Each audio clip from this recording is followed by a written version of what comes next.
Oh, you are what you eat, to a large degree. You put in the right fuel, the body responds rightly. You're comfortable, you're happy, you're able, you're free, in that sense. Do you see? You feed the body the right food.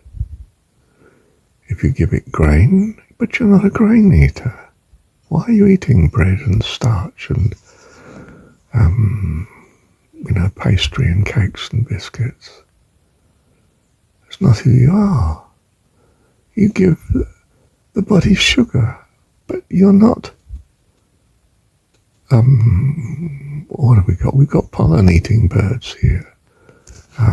The tui lives on the pollen of flowers, because there are flowers of some sort all the year round to feed on. It does him very well. He's built for the job. The food's appropriate to him, but not you. Loads of sugar and you're up the wall. You know? Meat, you're not a meat eater. You don't have the short stomach of a fox or a wolf. You don't have the canine teeth. Your canines are a joke compared to the fox or the dog. Do you see? Your stomach's short, not long. You don't have the claws, you don't have the speed to hunt. You're not a killer. You're not a scavenger either. You don't put bad food in, as that Hindu says, or the Gita anyway, Bhagavad Gita. Don't eat food that's left overnight out. You put it in the fridge, probably in an airtight container. If you must, You're not born with a cooker, a stove, a fire. It took a long time probably to realise the existence of fire and to cook food on it. It makes the food taste nicer. What's that got to do with it? You see, it may have ruined it. What happens when you go into your chemical laboratory and empty all the chemicals into a big cauldron and heat it all up? Goodness gracious, you've no idea what you're making. That's what you do when you cook. You throw all these things together and you cook them. You heat them up and they blend and form all sorts of things that are lethal from your point of view. Who told you you should cook? Who told you? I mean, without fire, man couldn't live in cold climates. But perhaps he shouldn't. Perhaps he's not built for cold climates. He's trying to adapt himself. But it's a problem. Look how aggressive he is. You could say, yes, but this aggression has conquered the world. Yeah, at some cost, mate. Do you want to be a Viking? I don't think so, really.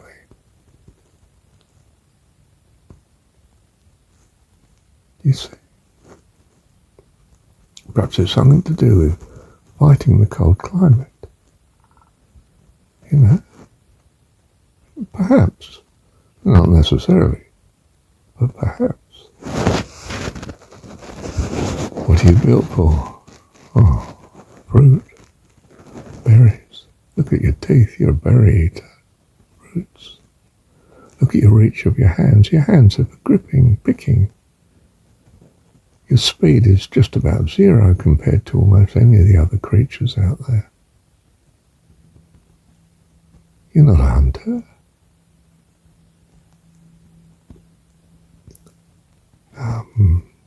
We're a fruit eater.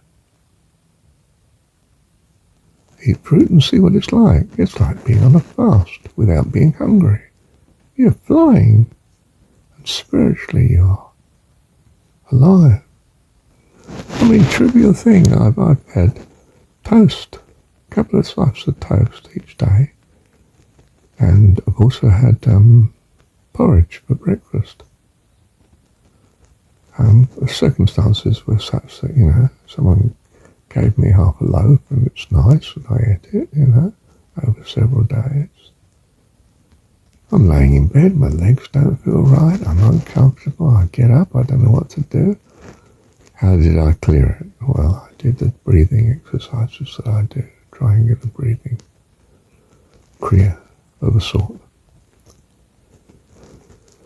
I did the exercises, tension exercises that Paramahansa does, once called Yoga, now called energization exercises. 20 minutes of tense and relax different body parts and so on.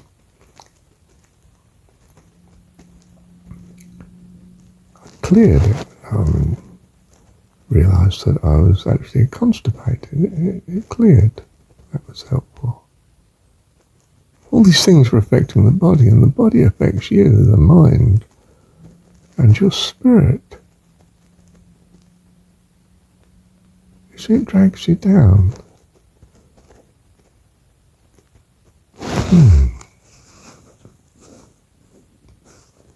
So remember, you are what you eat. And if you look at the body, you'll know what you're designed for. You're designed for fruit. Fresh, organic fruit.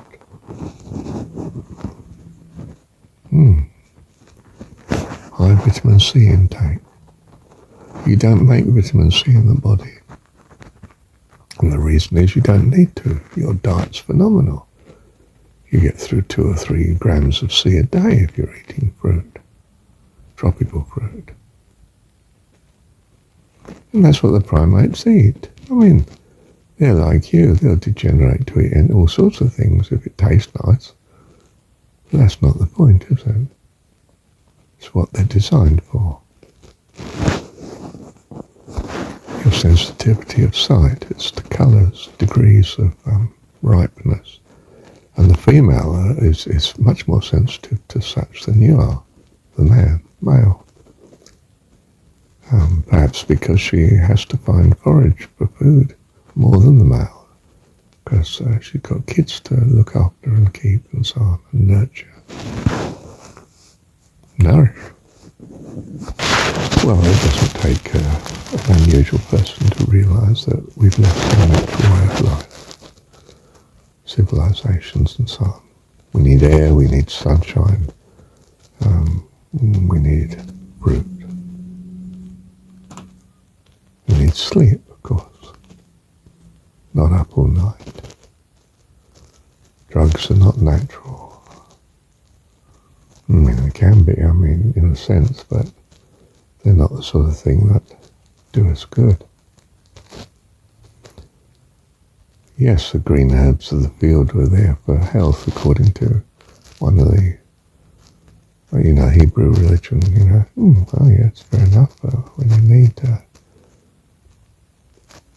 spinach is good for you in certain ways. But you're not really a green leaf eater. You don't eat the spinach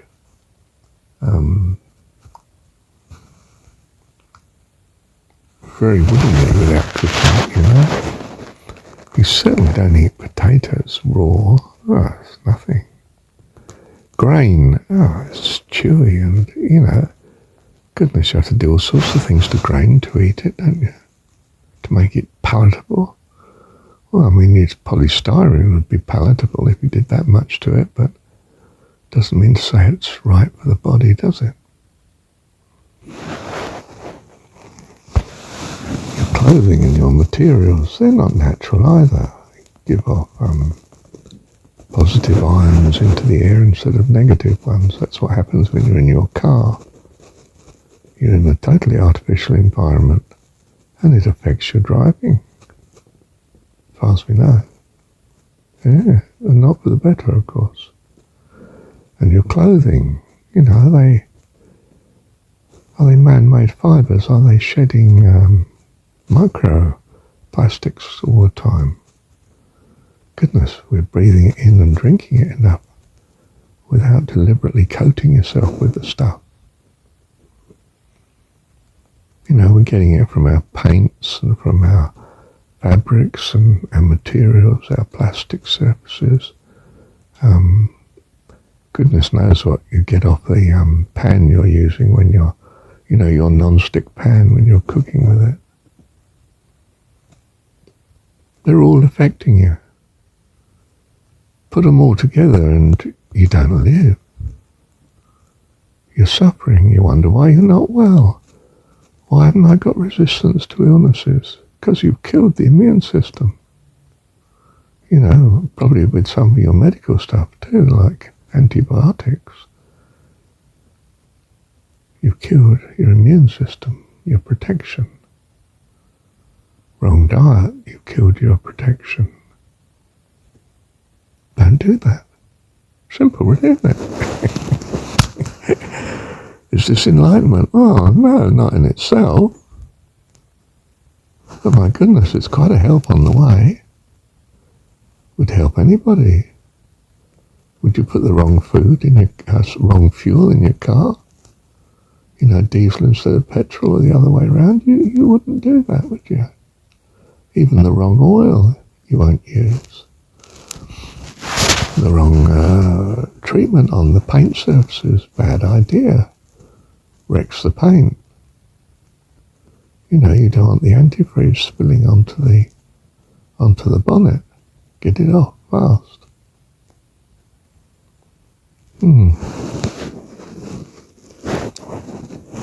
It's not terribly natural to whiz around at, 50 kilometres per hour or 30 miles an hour.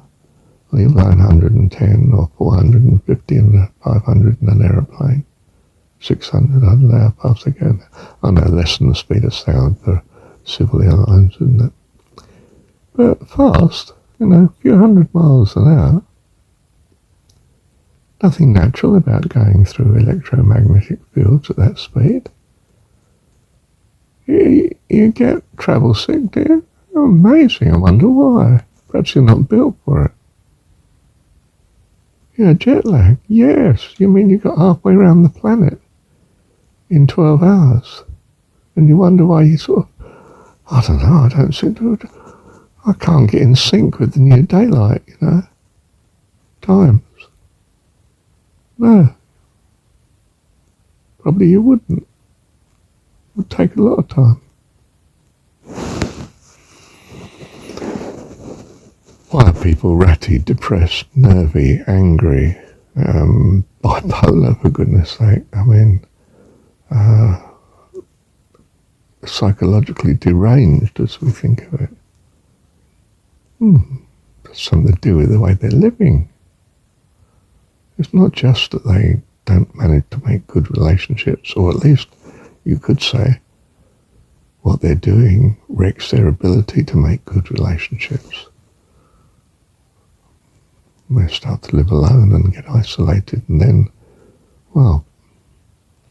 they try and adjust psychologically, and it might not be so good.